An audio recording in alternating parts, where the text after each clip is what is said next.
White with Red, written by Anonymous, narrated by Otis Jiry.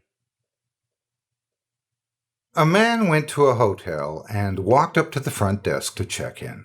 The woman at the desk gave him his key and told him on the way to his room there was a door with no number that was locked and no one was allowed in there. She explained that it was a storeroom and that it was out of bounds. She reminded him of this several times before allowing him upstairs, so he followed the instructions of the woman at the front desk, going straight to his room and going to bed. However, the insistence of the woman had piqued his curiosity, so the next night he walked down the hall to the door and tried the handle. Sure enough, it was locked. He bent down and looked through the wide keyhole. Cold air passed through it, chilling his eye.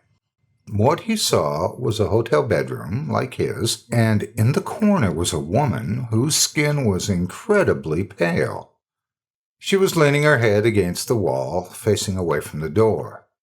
He stared in confusion for a while. Was this a celebrity? The owner's daughter? He almost knocked on the door out of curiosity, but decided not to. As he was still looking, the woman turned sharply, and he jumped back from the door, hoping she would not suspect he had been spying on her. He crept away from the door and walked back to his room. The next day, he returned to the door and looked through the wide keyhole. This time, all he saw was redness. He couldn't make anything out beside a distinct red color, unmoving. Perhaps the inhabitants of the room knew he was spying the night before and had blocked the keyhole with something red. He felt embarrassed that he had made the woman so uncomfortable, and hoped she had not made a complaint with the woman at the front desk. At this point, he decided to consult her for more information. After some gentle quizzing and the promise that the explanation would go no further than him, she finally said, "Well, I might as well tell you the story of what happened in that room.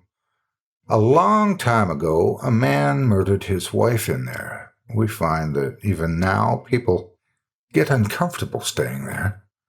But these people were not ordinary people. They were white all over, except for their eyes, which were red.